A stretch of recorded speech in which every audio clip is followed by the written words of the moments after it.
Assalamualaikum warahmatullahi wabarakatuh. Pertama-tama, marilah kita panjatkan puji dan syukur kita atas kehadirat Allah Subhanahu wa Ta'ala, karena atas berkat rahmatnya kita semua masih diberi kesehatan, rezeki, dan juga keselamatan di dunia.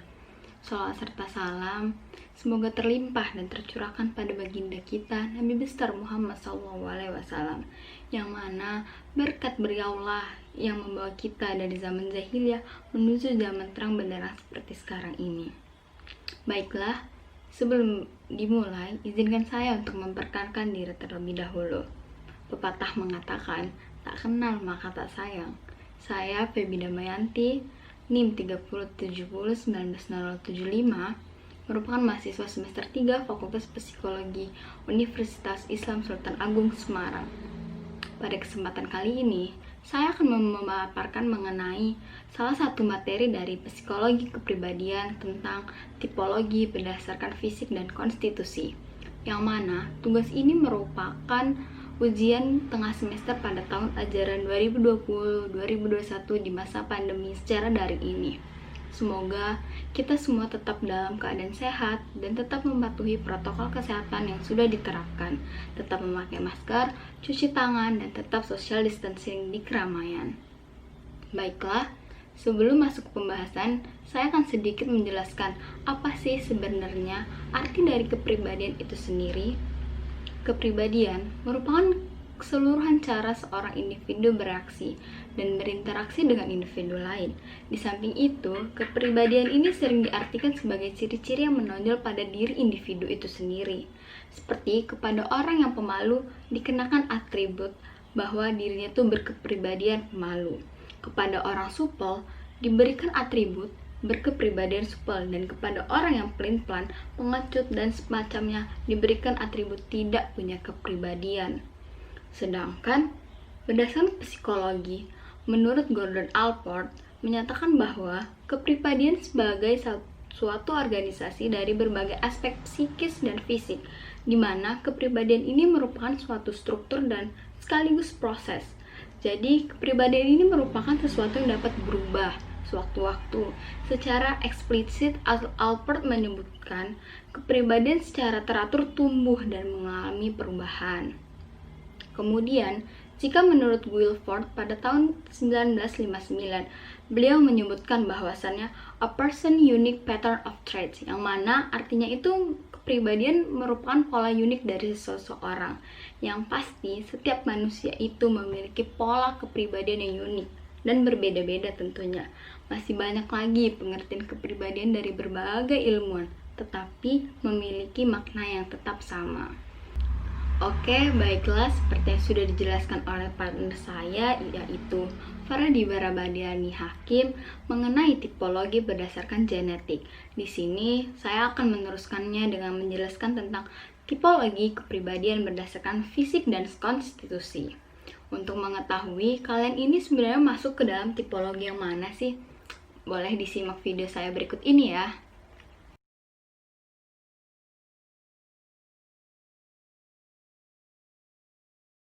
Terlebih dahulu, saya akan menjelaskan tentang tipologi berdasarkan fisik. Sebelumnya, tipologi itu sendiri merupakan suatu keilmuan yang mana untuk menggolongkan manusia berdasarkan dari tipe-tipe tertentu dengan melihat faktor-faktor tertentu seperti nilai budaya, karakter psikis, ataupun karakter dari fisiknya itu sendiri. Jadi, tipologi berdasarkan fisik ini diawali dengan teori yang dikemukakan oleh Hippocrates mengenai cairan badania, tetapi teori ini selanjutnya disempurnakan oleh Galenius. Yang pertama, pendapat menurut Hippocrates. Di sini Hippocrates membagi secara 4. Yang pertama ada sifat panas itu terdapat dalam sanguis atau disebut darah. Cirinya itu seperti memiliki semangat yang tinggi, mudah sekali untuk berganti haluan, ramah terhadap siapapun. Lalu yang kedua, sifatnya itu dingin terdapat dalam plekma atau lendir. Sifat ini itu memiliki ciri seperti tidak suka dengan sesuatu yang sangat terburu-buru, lalu selalu bersikap tenang dan kalem, dan juga tidak mudah terpengaruh. Dan paling penting, sifat ini itu setia. Lalu yang ketiga, sifat kering terdapat dalam Chloe atau empedu kuning. Cirinya itu seperti mempunyai semangat yang besar, orangnya itu keras, lalu hatinya itu mudah terbakar, lalu daya juangnya ini sangat besar dan juga selalu bersikap optimis. Lalu yang terakhir ada sifat basah, terdapat dalam Melanchole atau empedu hitam. Sifat ini itu memiliki ciri mudah sekali untuk kecewa, memiliki daya juang yang kecil atau sedikit, berbeda dengan tadi si Chloe, lalu sering muram dan juga gampang untuk pesimis. Jika bagian dari keempat cairan di atas selaras, maka orang dapat dikatakan normal atau sehat. Tetapi jika beberapa bagian cairan terganggu, maka orang tersebut dianggap sakit atau menyimpang dari keadaan normal.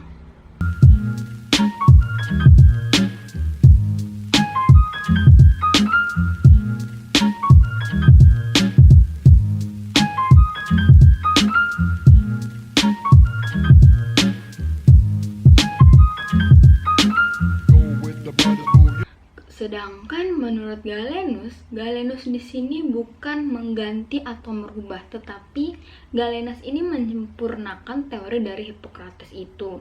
Dan juga Galenus ini membedakan kepribadian manusia dari keadaan bagian campuran dari cairan-cairan tersebut. Galenus ini sebenarnya itu sependapat dengan Hippocrates, tapi dia hanya menyempurnakan agar lebih detail bahwa dalam tubuh manusia terdapat 4 macam cairan, yaitu yang pertama ada koleris. Yang dimaksud dengan koleris ini memiliki sifat khas meliputi optimistis, daya juang yang sangat amat tinggi, hatinya itu sangat mudah terpengaruh serta memiliki semangat yang besar. Kelemahan dari koleris adalah kurang mampu merasakan perasaan orang lain, atau bahasa sekarang kurang peka, dan kurang merasa kasihan sehingga kepekaan sosialnya perlu ditingkatkan lagi, terlalu bodoh amat terhadap lingkungannya. Hai guys, mau tahu apa itu kepribadian melankolis? Yuk kita ngintip. Melankolis adalah satu dari 4 kepribadian manusia. Melankolis berasal dari bahasa Yunani, melankolia, yaitu kesedihan. Kepribadian melankolis merupakan kepribadian yang pendiam dan malu-malu. Ciri-ciri kepribadian melankolis: suka beranalisis. Mereka selalu melakukan pekerjaan dalam tugas maupun pekerjaan. Senang akan data. Bagi para melankolis, sebuah data, grafik, atau diagram bagaikan seni di mata mereka. Suka menyendiri. Orang dengan kepribadian melankolis lebih suka menghabiskan waktunya sendiri. Pendendam. Jika mereka mengalami sakit hati, mereka cenderung ingin membalaskan apa saja yang mereka bisa, baik dengan cara positif atau negatif. Faktor penyebab kepribadian melankolis. Orang tua yang memiliki sifat melankolis dapat dipastikan sang anak juga memiliki sifat melankolis. Jika lingkungan tertutup, ada kemungkinan membuat orang menjadi melankolis. Jika bekerja tanpa hari libur dan lama-lama akan jarang bergaul, pribadi yang dulunya riang gembira menjadi pendiam, disebabkan rasa malu dan tertekan hingga menjadi melankolis. Kelebihan kepribadian melankolis. Dalam kesendiriannya, mereka merenungkan banyak hal dalam hidupnya. Mereka terbiasa membuat target pencapaian untuk jangka pendek atau panjang. Melankolis terkenal dengan pribadi yang selalu bertanya secara detail mengenai sesuatu yang kurang dipahami. Mampu mengerjakan pekerjaan seorang diri secara maksimal. Tekun dalam meraih kesuksesan. Kekurangan kepribadian melankolis. Mereka cenderung mudah tertekan. Melankolis tidak cocok untuk bekerja di lapangan karena mereka hanya akan menghabiskan waktu. Melankolis cenderung menghindar jika bertemu dengan orang lain. Mereka cenderung memikirkan bahwa orang lain tidak mengerti mereka dan hanya memikirkan hal buruk.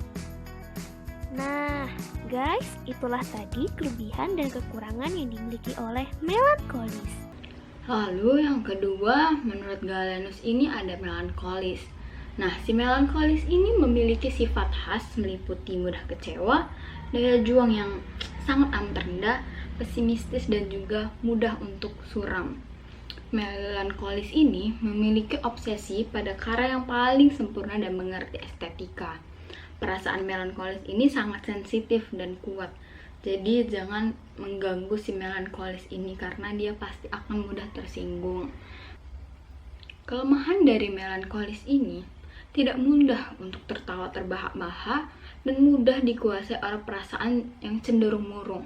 Jadi sehingga untuk membuat melankolis ini tertawa sangatlah susah karena yang sikapnya yang sensitif dan mudah untuk cenderung murung ini yang membuat dia susah untuk tertawa terbahak-bahak. Lalu yang ketiga ada sanguinis. Si sanguinis ini memiliki sifat yang mudah berubah haluan, ramah dan juga hidup.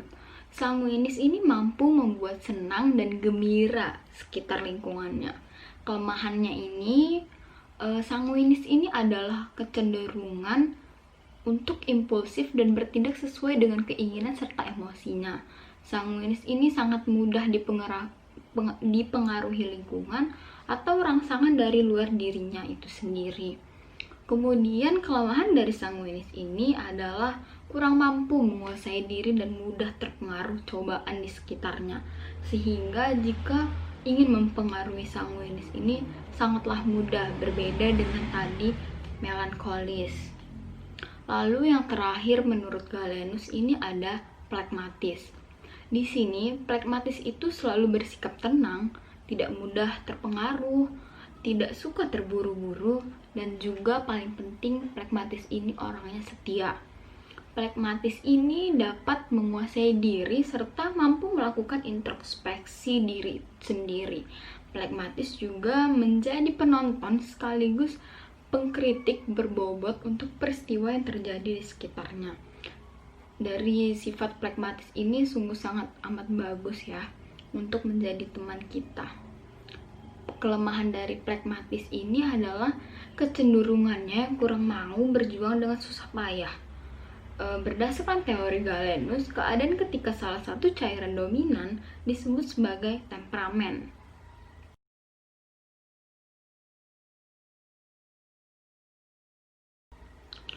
Lalu ada menurut McAuliffe. Di sini McAuliffe ini merupakan seorang pengikut dari si Gaut.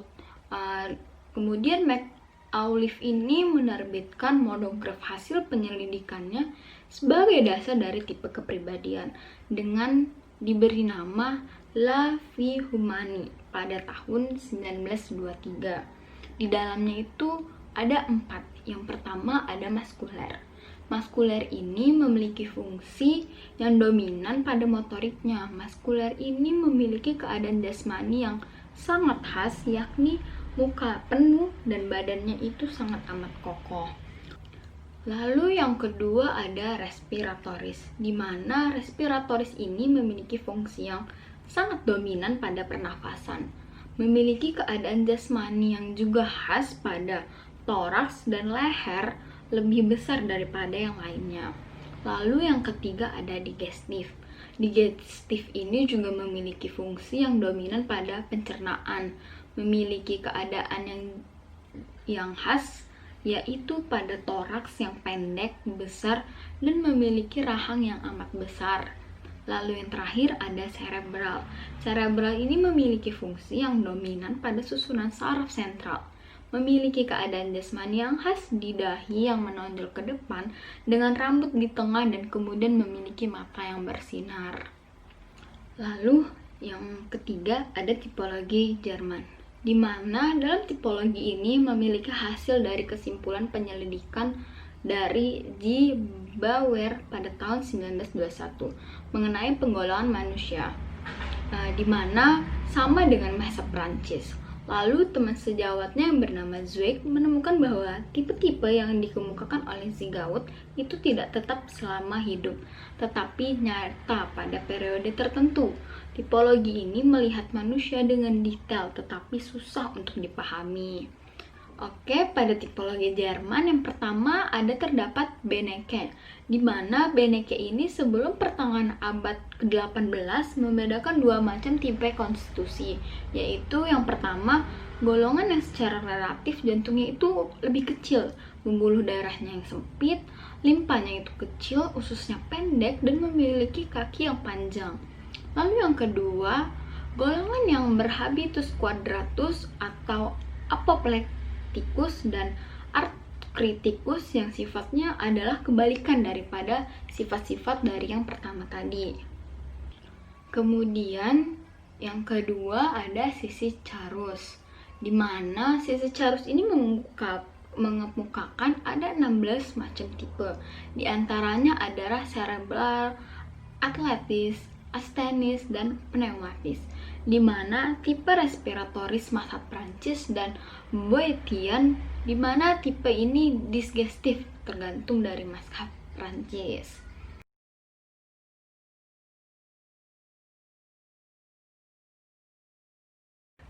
Setelah kita membahas tipologi berdasarkan fisik tadi, kira-kira sudah tahu belum kalian masuk ke tipologi fisik yang mana? Oke, kita akan lanjutkan kepada tipologi berdasarkan konstitusi, di mana tipologi ini merupakan tipologi yang disusun berdasarkan dari konstitusi. Tipologi ini memiliki beberapa mazhab, yakni yang pertama ada tipologi dari Kretschmer, di mana tipologi teori Kretschmer ini dalam karyanya pada tahun 1921 tidak semata-mata membahas masalah konstitusi, namun juga masalah dari temperamen itu sendiri, tetapi dasar pandangan dan orientasi tetap konstitusional. Beberapa istilah pokok untuk dapat lebih memahami dari teori Kretschmer ini adalah yang pertama ada konstitusi atau constitutions, di mana keseluruhan atau totalitas dari segala sifat-sifat individual atau jasmaniah maupun kejiwaannya ini yang berdasarkan pada keturunan atau endogen dan tidak dapat diubah oleh pengaruh dari luar. Lalu yang kedua ada temperamen, di mana temperamen ini merupakan bagian kejiwaan yang secara kimiawi ini mempunyai korelasi dengan aspek jasmania dan tidak dapat diubah atau dipengaruhi oleh orang luar. Temperamen ini mempengaruhi dua macam kualitas kejiwaan, yaitu suasana hati atau stimung dan juga tempo psikisnya. Lalu yang ketiga ada watak. Watak atau karakter dalam arti deskriptif ini jadi kepribadian, merupakan keseluruhan atau totalitas kemungkinan bereaksi secara emosional dan volisional atau kemauan, kehendak, dan juga semangat. Seseorang yang terbentuk selama hidupnya oleh unsur-unsur dari dalam, dasar, keturunan, ataupun faktor endogen, dan juga dari unsur-unsur luar seperti pendidikan, pengalaman, dan juga faktor-faktor eksogennya. Lalu di sini ada faktor-faktor endogen. Yang pertama dari faktor-faktor endogen ini konstitusi jasmania, di mana si Ernst Kretschmer dalam bukunya yang berjudul Psyche and Character menyebutkan membagi kepribadian ini dalam 4 tipe dan 4 penggolongan manusia berdasarkan bentuk tubuhnya. Nah, di sini si Kretschmer ini menyatakan yang pertama bahwa ada Pygmies atau Stenis, di mana bentuk tubuh ini tipenya memperoleh bentuk tubuh yang nyata pada nanti usianya 40 tahun. Nah, si Pygmies atau Stenis ini memiliki ciri khas. Yang pertama, tubuhnya itu cenderung melebar, lembut, gemuk, bulat, dan juga berlemak. Kretschmer ini mengidentifikasi tipe ini merupakan suatu temperamen yang suka berubah-ubah, kadang senang, kadang juga tiba-tiba bisa berubah menjadi murung. Nah, si Pygmies atau Stennis ini juga tentunya memiliki sifat. Yang pertama itu ada periang dan juga suka humor, lalu populer, memiliki hubungan sosial yang sangat amat luas, memiliki banyak teman, dan juga hobinya itu makan, sehingga tadi tubuhnya itu gemuk, bulat, dan juga berlemak. Lalu yang kedua ada bentuk tubuhnya leptosom atau namanya asteni. Nah, orang yang bertipe ini ukurannya itu menegak melebihi dari keadaan biasa, sehingga orang ini kelihatan lebih tinggi dan jangkung. Nah, dari leptosom atau asteni ini juga memiliki ciri-ciri. Yang pertama itu tubuhnya kurus, lurus, tubuh lemah, sulit bertumbuh, dan juga cenderung kepada skizofrenia. Wah, bahaya banget ya. Lalu juga memiliki sifatnya itu berpikiran yang kritis, memiliki kemampuan berpikir yang sangat abstrak, suka melamun, dan juga sangat sensitif. Lalu yang ketiga ada atletis, di mana tubuh ini itu tegak dan mendatar dalam perbandingan yang seimbang, sehingga tubuhnya itu kelihatan selaras. Tipe ini dapat dilihat sebagai sintetis dari tipe Pygmies dan leptosom. Nah, cirinya itu tipe ini orangnya itu tinggi, besar, dan dadanya bidang, kekar, dan juga postur tubuhnya yang meruncing ke bawah. Melihat dari kejiwaannya, tipe ini mempunyai potensi skizotomatik. Kalau yang tadi leptosom skizofrenia. Lalu si atletis ini juga memiliki sifatnya. Yang pertama itu senang terhadap pekerjaan yang membutuhkan kekuatan fisik. Pantas disebut atletis ya. Lalu ada sikapnya itu yang sangat amat pemberani. Dia ini sangat agresif dan juga sangat mudah untuk menyesuaikan dirinya terhadap lingkungan dan memiliki pendirian teguh. Jadi ini bagus banget nih. Jadi tidak mudah terpengaruh oleh lingkungan sekitar. Lalu yang terakhir ada dysplatis, di mana dysplatis ini tipe ini lain dari 3 yang di atas tadi yang udah saya sebutkan. Menurut William Sheldon yang menulis dalam bukunya yang berjudul The Varieties of Temperament pada tahun 1942 yang juga memberi perhatian pada bentuk tubuh, di mana Sheldon memusatkan perhatiannya pada penelitiannya tentang meticulous yang disebut sebagai samototyping. Pada tipe ini, sikap dan tingkah lakunya itu diduga menyesuaikan diri dengan bentuk tubuhnya. Sheldon juga membagi 3 bagian. Yang pertama ada endomorphi. Dari segi fisiknya kita lihat, pencernaannya itu baik, namun otot-ototnya ini lemah karena tubuhnya ini cenderung lebih gemuk. Tipe ini itu lamban dan senang sekali memanjakan tubuhnya.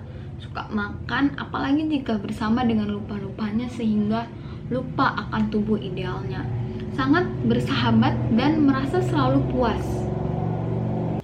Lalu yang kedua menurut Sheldon ini ada mesenteric, di mana tipe orang ini memiliki tubuh yang kekar, langkahnya itu tegap, senang dalam menguasai karena memang memiliki kekuatan, suka terhadap hal-hal yang punya resiko atau bahaya.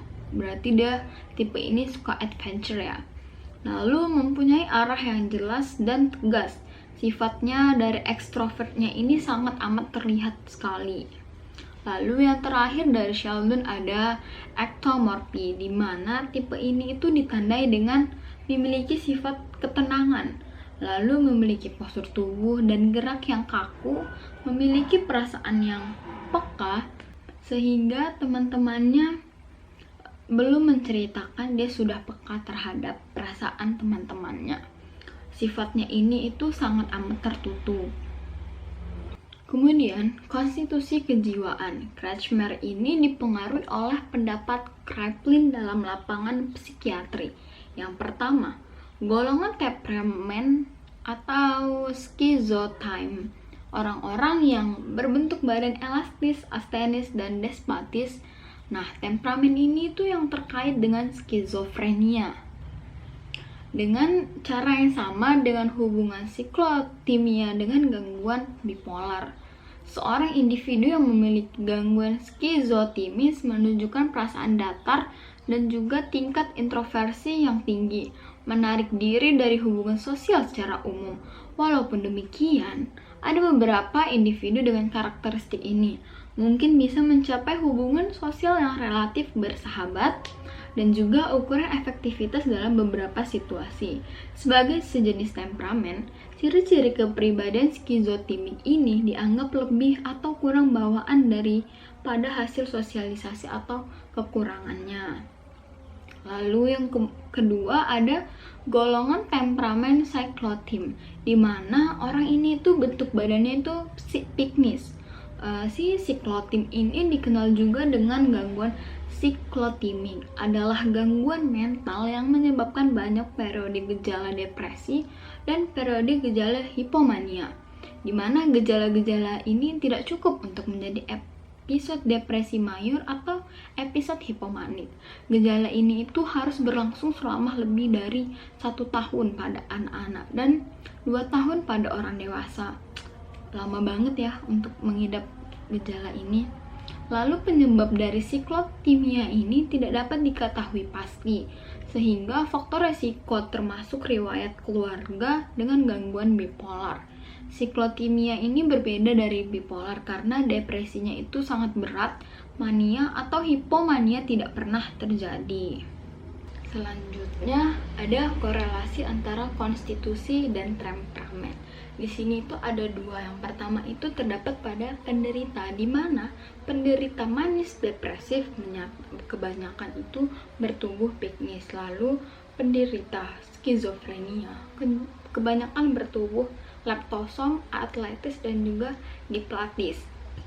Lalu selanjutnya pada orang, di mana orang yang berkonstitusi piknis umumnya itu bertemperamen siklotim. Lalu yang kedua, orang yang berkonstitusi leptosom, atletis dan juga displatis umumnya itu bertemperamen skizotim. Lalu yang keempat ada kritik terhadap tipologi Kretschmer. Nah, di dalam kritik ini ada terdapat beberapa. Yang pertama, menurut ada kecenderungan lebih banyak orang yang digolongkan dalam kelompok displatis karena sulit dibedakan atau masuk dalam 3 kelompok yang sudah ada tadi. Lalu yang kedua ada dalam penelitiannya diteliti oleh orang yang normal atau sehat, padahal diyakini bahwa kondisinya itu sakit atau sehat, seseorang sangatlah kondisional. Lalu yang ketiga, tipologi ini hanya berlaku pada orang yang berumur 40 tahun, sudah disebutkan tadi di awal. Lalu karena pada umur segitu tidak banyak lagi pertumbuhan dalam badan kita ini. Lalu yang keempat ada tipologi ini hanya berlaku bagi pria, sedangkan pada wanita tipologi ini tidak jelas perubahannya, sehingga hanya jelas terlihat oleh pria. Lalu yang terakhir atau yang kelima, untuk tipe piknis sudah ada sejak anak-anak, sedangkan tipe leptosom melihatkan tubuh yang kuat dan perkembangan badan menuju ke dewasa yang berlangsung lebih lama daripada tipe si piknis ini. Sebelum kita tutup, saya akan memberitahu ada istilah-istilah juga dalam kepribadian seperti temperamen, watak atau karakter, trait atau sifat, lalu ada attitude atau sikap, lalu juga ada tipe, lalu juga ada persona. Nah, di dalam kepribadian itu banyak sekali kita membahas teori-teori kepribadian manusia. Pokoknya semua tentang berhubungan dengan manusia seperti apa, sehingga kita bisa mengetahui manusia dari berbagai sisi. Tetapi kita juga tidak bisa menjudge mereka dari satu sisi saja, sehingga kita harus memiliki penelitian yang banyak dari berbagai macam sisi.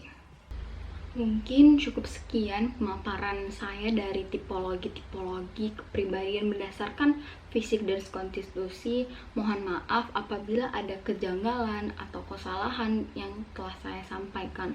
Mungkin cukup sekian video dari saya. Semoga apa yang saya sampaikan dan saya paparkan bisa bermanfaat. Mohon maaf apabila ada salah-salah kata. Kurang lebihnya saya mohon maaf. Wabillahi taufiq wal hidayah. Wassalamualaikum warahmatullahi wabarakatuh. Sampai jumpa. It's not for me to say.